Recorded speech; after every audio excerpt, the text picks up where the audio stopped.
Hello everybody, Dave here, and today we're going to do a basic lesson on the concepts of quantum physics. Now, quantum certainly has a reputation for being an exceptionally complex subject, and if you even look at the screen here, you can see many different equations that make this subject exceptionally challenging.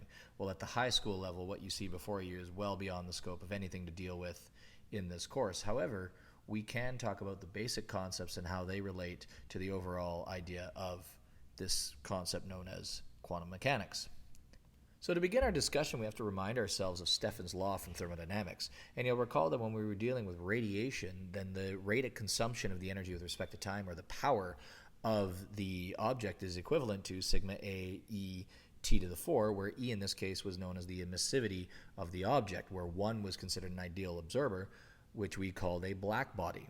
Well, we sort of left it at that, but at the same time, for the sake of quantum mechanics, it's important to begin our discussion there. So if we take a look at the bottom right corner, we can see this diagram of an analogy for a black body. And the idea is, in the bottom right corner, there's this narrow opening by which incident light goes into this particular object. And within that object now what's going to happen is the light is going to reflect around, but as it reflects around, it's actually going to be absorbed a little bit until such time that all the incident energy has actually been absorbed.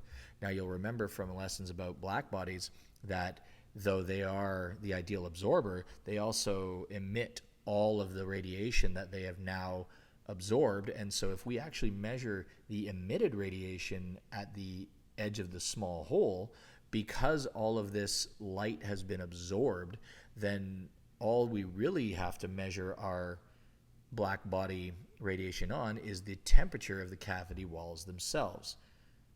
Well, this idea of radiation being related to temperature was a unique experimental find which led to something known as Wien's displacement law, which states that the maximum wavelength of the emitted radiation multiplied by the temperature of the object itself is equivalent to this particular constant here. And that is a significant find, because what we could understand from this now is that if we knew the actual emitted radiation and its wavelength, we could determine the temperature of the object itself.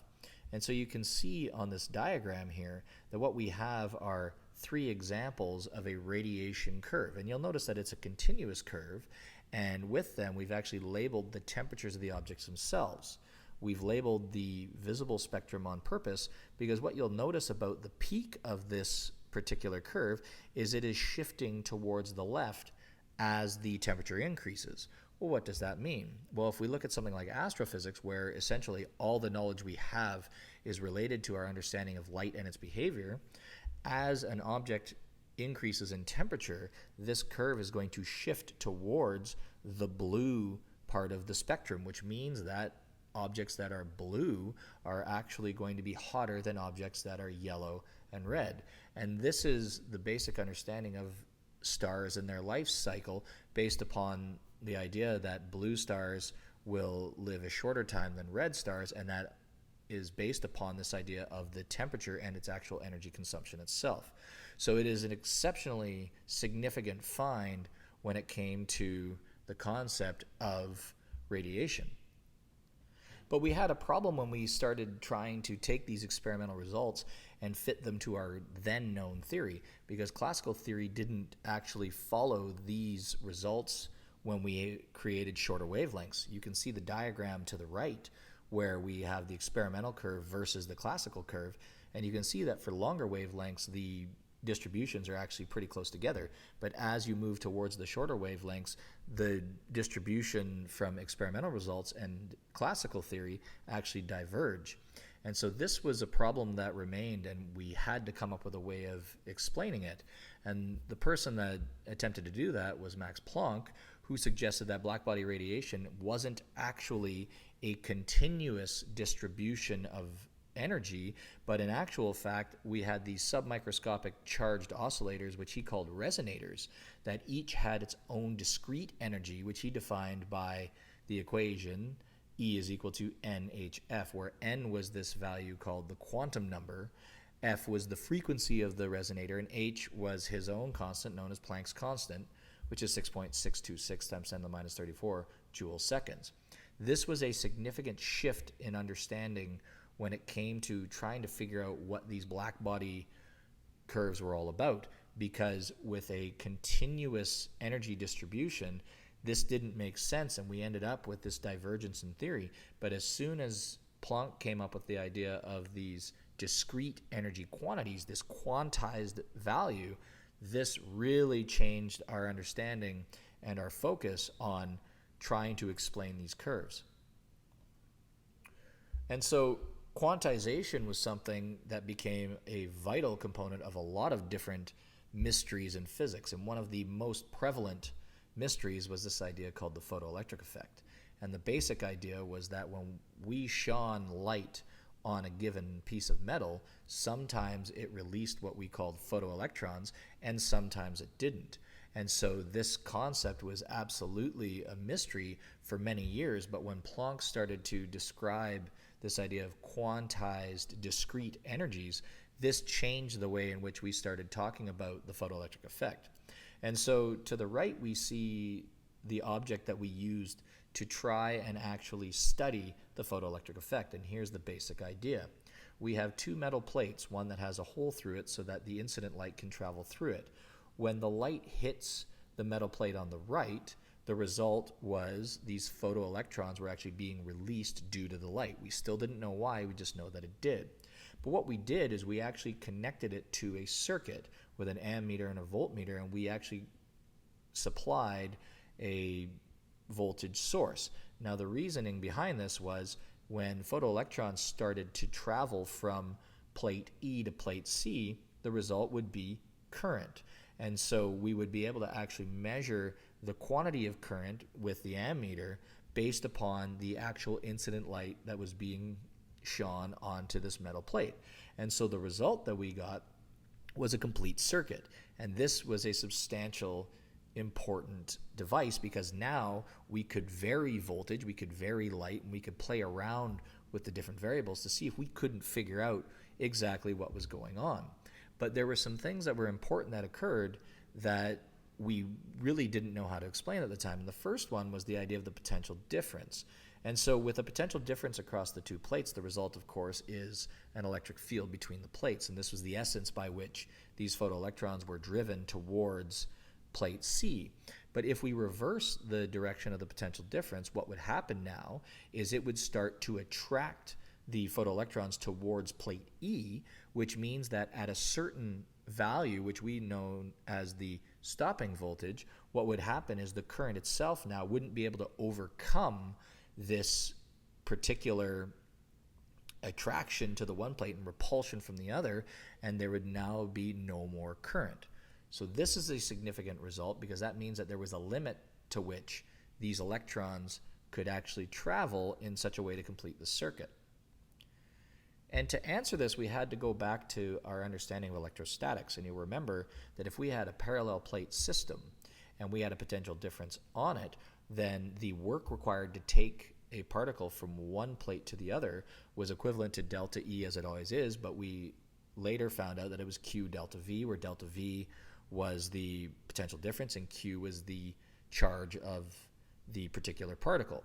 Well, what that means is, based upon our understanding that there was a voltage that inevitably stopped the motion of the electrons, that led us to understand that the maximum kinetic energy then that these particular particles could have had to be equivalent to the charge of the electron times this stopping voltage, because at that point the kinetic energy of the electrons could no longer overcome the work being done by this potential difference. And so this is an important understanding, because we now have a limit to this particular quantity. And an important note to make is that the stopping voltage is actually independent of the radiation intensity, but the current was not. And so this, again, was a unique mystery that we had a problem trying to understand. And so when we compare classical theory to the results of the photoelectric effect, here was what we actually found out. Well, photoelectrons, according to classical theory, should occur at any frequency, because there was this absorption that would take place. But that wasn't true, that there was actually frequencies by which they were emitted, but there was certainly a minimum frequency by which anything below that actually cut off the photoelectrons from releasing from the incident plate. Well, this also lends itself to the discussion about the maximum kinetic energy, because again, we found that it's actually going to increase with frequency, but according to classical theory, that shouldn't have been so. And when we talked about the intensity argument, by classical theory, a higher intensity light should have more energy, and then the ejected electrons should have a higher kinetic energy. But what we found out is that it was actually independent of the intensity of light, but it increased with the frequency of light. So again, classical theory did a poor job of explaining this. In fact, it couldn't. And the last one, which was very interesting, was that photoelectrons, by classical theory, should have needed time to absorb energy before they were released. But when the photoelectric effect was actually observed, it's essentially instantaneous from the time that you turn on the light to the time that current starts to flow based upon these photoelectrons. So because of this, one of two decisions had to be made. Either we didn't fully understand the situation, or classical theory was just not being used correctly. Well, there was a fairly intelligent man, I'm sure you've heard of before, named Albert Einstein, who took a look at Planck's work, and he said, well, hold on a second, I think you're onto something here. But he took it one step further, and when he was describing these oscillators and these resonators, what he said is, if we take a quantized oscillator and it jumps from state n, remember n was the quantum number, to a lower state, then the result would be this energy release, which was equivalent to this discrete amount of energy, which he labeled as a photon. And so instead of E is equal to NHF, what he was saying is that from level n to level n minus 1, this quantity of HF was, in fact, the value of the photon energy. And this was a major breakthrough, because as soon as we had an understanding that we have these quantized energy levels by which this quantity known as a photon was actually released, it really changed the way in which we were now able to describe the photoelectric effect. If you know anything about Einstein's history, in the same year he released 3 different papers. He released his paper on relativity, which everybody knows that equation. He released the paper on the photoelectric effect, which is what we're talking about now, and then he released the 3rd paper about a concept in thermodynamics. And this discovery here was a major shift in our understanding, and it led him to winning the Nobel Prize. So you'll see that we've actually defined energy of a photon in 2 different ideas, where E is equal to HF, where F is the frequency of light, but we also have this second quantity, hc over lambda, and this comes from our wave equation of C is equal to F lambda. We just solved it for F. And so this equation here is going to be the way in which we can now describe the energy associated with the photoelectric effect. And so when we started to play around with this experimentation, now we had a photon that was so localized that it gave all of its energy to a single electron. So one of our first problems was the fact that it didn't take time for the electron to absorb, because essentially the photon was so confined and compact that it just hits the electron and all of the energy is essentially instantly absorbed. Well, that's fantastic. And now when we actually create a graph of maximum kinetic energy versus frequency, what we get here is this linear equation where it actually stops at the cutoff frequency, and we are now able to describe this maximum kinetic energy in terms of the energy of the photon, which is HF, minus this value of phi, which is known as the work function. And the work function, by definition, is the minimum energy that an electron is bound to that metal. Now kinetic energy depends on frequency only, and the intensity is not important. It's a linear relationship, and it explains the instantaneous release of these electrons. So this here is a major discovery in physics, because it really shifted the way in which we now had to talk about light, because we know that there are wave properties of light, but this is really a particle property of light, the fact that these photons are discrete and yet they have an effect on different physical scenarios. And so The photoelectric effect gave us this piece of evidence that light, when it interacts with matter, it behaves like a particle. We've seen through previous studies that when light interacts with a barrier, what ends up happening is interference patterns, which is more associated with wave-type properties. When you deal with mechanical waves, then we see the same things with mechanical waves as we do with light waves when it interacts with barriers. Well, photons actually helped explain the duality when you think about them in different contexts. And so if we're talking about very long wavelength photons, well, they don't carry as much energy as photons that are much shorter in wavelength. And so you need an abundance of these photons to create a signal, which means that it's going to feel or be observed as more continuous, hence these wave-type properties that we expect. But if we think about something like gamma rays, because gamma rays are so highly energetic, individual photons can be detected because they just have so much energy that when they interact with things, it has enough energy to cause an effect. So this is a major shift in our understanding of the wave-particle duality of light.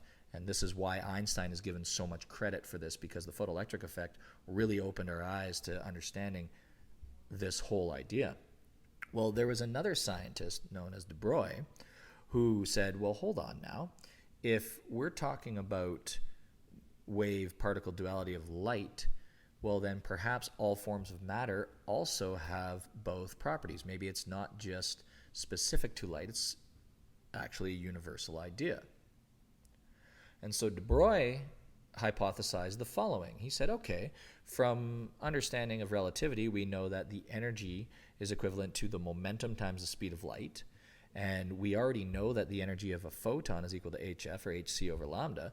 And so if you combine these two equations together, we get the equation for the momentum of a photon is equivalent to h over lambda.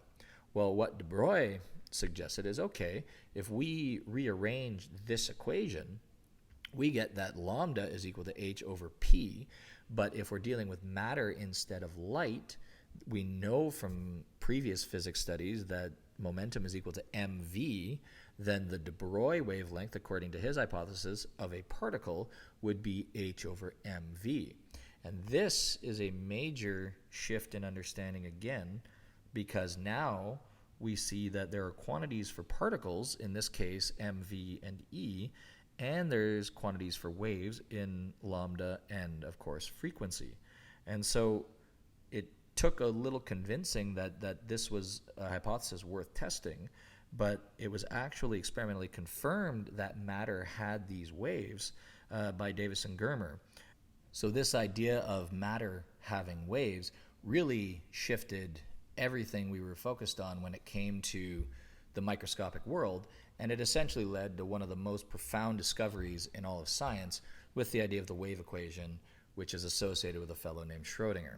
And looking at this equation, it's probably going to make your head spin. It's a second-order differential equation, and it's based in time, and it's based in position, and there's all sorts of things going on here. Lucky for you, this is a college-level equation that at this point is not important to our discussion of the wave equation. But what's important from this equation is that this function psi is known as the wave function. And what Schrödinger discovered is that the wave equation can actually describe how matter waves change in space and time, so long as we understand what the wave function is. But it's important to understand that in the quantum realm, the wave function actually doesn't have a physical meaning, but it's more of a storage of information about that given particle or that given system. So because it has no physical meaning, the only way an observer has the ability to gain information from it is to actually do something to it mathematically. So for example, if we square the wave function, that actually gives us information about the probability of finding a particle in that given region. This is why when we talk about quantum mechanics, it's usually tied in with probability and statistics in a big way. Furthermore, if we want to find something about the energy of the particle, then we have to do this thing called an energy operator on it. If we want to find the momentum, then there's a momentum operator. So one of the trickier parts about quantum mechanics when you get to that level is understanding what these operators are and how they allow us to get information about the wave function as a result. So there's a huge problem with operators, though, And the problem with them is that when you use them, they can change the information about the actual wave function itself. Well, this is inherently a challenge, because if we're trying to find information about a wave function and the operations we perform on the wave function can and may change the information of the wave function, then we really have to understand what does that mean about the overall statements that we can make about that wave function. This measurement issue was addressed by a fellow named Heisenberg, who came up with a very well-known uncertainty principle. And the basic idea of this is that it's impossible to measure the exact position of a particle and its exact momentum of the particle at that time. And so imagine that you want to measure the position and momentum of an electron as accurately as possible. You can do this by viewing the electron with a powerful light microscope, but at least one photon of light must bounce off the electron in order for you to actually see it. But here's the problem.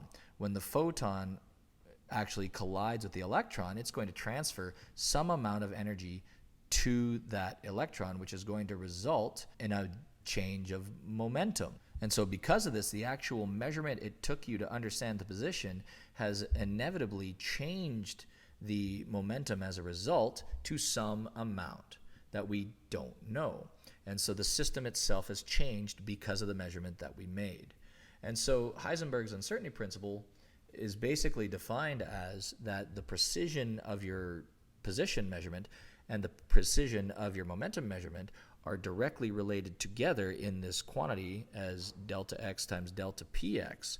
And this product has to be greater than or equal to h over 4 pi, which means there's an actual limit to the accuracy at which we can measure both position and speed or momentum of the particle. This flies in the face of classical mechanics, because if we improve the measuring devices, we improve the precision of the measurement, and this is a completely different idea. We can also define the Heisenberg uncertainty principle based upon energy. And the idea here is that the position and velocity cannot both be known precisely at the same time, and its energy is uncertain for a period given by delta t. And so delta E times delta t is greater than or equal to h over 4 pi is another major statement of the uncertainty principle. But with that, we have completed our lesson on the basics of quantum physics as it applies to a high school setting. I encourage you strongly to read up on these, and if you're interested in the more complex content, there's certainly a lot of literature out there for you to get a hold of and hopefully pique your interest even more. Best of luck to you with your future studies, and we'll see you again.